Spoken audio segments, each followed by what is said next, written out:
My name is Manisha Sharma. I'm working under the supervision of Professor Prabhakar Singh, and I'm working on the structural and the optical property of erbium and ytterbium co-doped calcium yttrium vanadate polycrystalline material.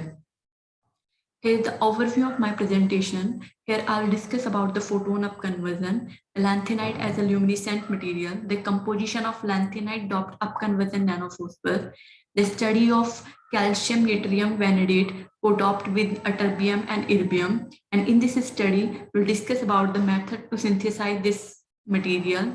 Then we analyze its experimental result like XRD and FTIR. Then we study some of its optical property, its PL spectra and upconversion spectra. Then we come to the conclusion, and at last there will be some references. Photon upconversion is the optical process that involves the conversion of low energy photon into high energy photon. It is an anti-stock type emission. An example of photon upconversion is the conversion of infrared light to visible light. Here in this slide, we try to find out the answer of our two questions. How does upconversion phenomena look like, and what type of material show upconversion?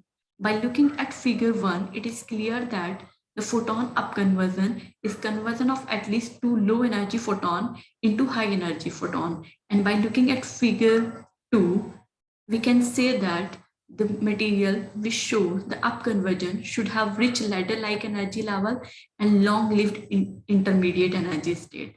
So in search of this type of material, we come to the lanthanide. Lanthanide are the element of periodic table having atomic number from 57 to 71. There are some feature of lanthanide which make them responsible for upconversion process. They have rich ladder-like energy level due to the splitting of 4F energy level. They have long-lived intermediate energy state due to the 4F parity forbidden transition, and they are less sensitive to the environment of host due to the shielding of partially filled 4F electron by completely filled 5s and 5p6 subcell. Here figure 3 shows the energy level diagrams of lanthanide. Some optical property of lanthanide doped material. The lanthanide doped material shows a dual mode of emission, down conversion emission and up conversion emission. There are some feature of lanthanide doped up conversion nanoparticle. They show the sharp and well-defined emission band, large anti-stock shift, less autofluorescence from the background, low toxicity, enhanced photostability, high signal to noise ratio, and minimized photodamage. Now we discuss about the composition of lanthanide doped upconversion nanoparticle. Lanthanide doped upconversion nanoparticle basically made up of activator, sensitizer, and host. Here both sensitizer and activator are lanthanide ion, and our host is an inorganic compound. Our upconversion nanoparticle exhibit two types of doping, single doping and co-doping. The single doped upconversion nanoparticle consists of host and the activator, and co-doped upconversion nanoparticle consists of both sensitizer and activator along with the host. There are some selection criteria of host, activator, and sensitizer. Our host has to be easily doped with sensitizer and activator ion. The dopant should be distributed homogeneously throughout the whole nanocrystal to achieve optimum and the controllable doping ratio. The host will have similar ionic radii and charge of Ln3 with the cation of host lattice, also to reduce crystal defect. The low phonon energy of nanocrystal to minimize the non-radiative deactivation process and to enhance the radiative emission. The host material has also been thermodynamically stable, non-toxic, and chemically inert. Our activator should have ladder-like energy level, long-lived intermediate energy state, and our sensitizer should have large absorption cross-section than activator, and excited state should be resonant with the intermediate energy state of activator. Now we discuss about the synthesis of calcium yttrium vanadate by combustion method. So in this slide, we discuss the procedure to synthesize our material. So first we weigh the stoichiometric amount of our raw material. Then we make the two type of solution, solution A and solution B. In solution A, we dissolve our oxide in minimum amount of nitric acid, and in solution B, we dissolve ammonium vanadate, calcium nitrate, glycine in distilled water under vigorous steam. Then we mix the solution A and B and adjust their pH at 7. After adjusting pH at 7, we get the milky solution. Now we heat this solution at 70 degrees Celsius until it becomes green gel. After getting gel, we ignite this gel at 500 degrees Celsius for combustion. And finally, we get a brown fluffy powder. Now we do the XRD analysis of our sample. Here figure 5 shows the XRD pattern of our sample calcinated at 600 degrees Celsius and 900 degrees Celsius. The sample calcinated at 900 degrees Celsius is well matched with this JCPDS file. And here the part D of this pattern shows the XRD pattern of our sample when it is doped with YB and AR. From this pattern is well matched with the sample when calculated at 900 degrees Celsius, and it means the doping doesn't induce any impure phase in our sample. Now we do the FTR analysis. So here figure 6A shows the schematic diagram of FTR spectrometer.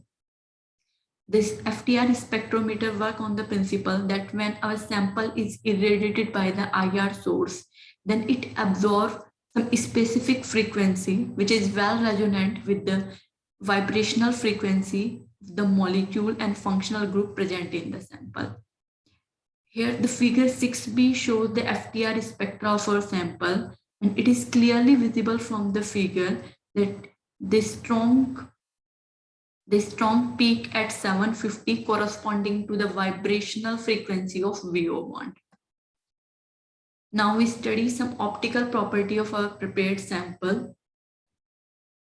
Here this slide shows the upconversion spectra of our sample. Here figure 7A shows the experimental setup for NIR to visible upconversion, and figure 7B shows the upconversion spectra of our sample. In this slide, we will discuss how do single doping and co-doping affect the upconversion emission. Figure 8, the red line shows the upconversion spectra of our sample when it is doped only with activator, and black line shows the upconversion spectra of our sample when it is doped with both erbium and ytterbium. So it is clear from the figure the upconversion efficiency of our sample is higher in case of co-doping.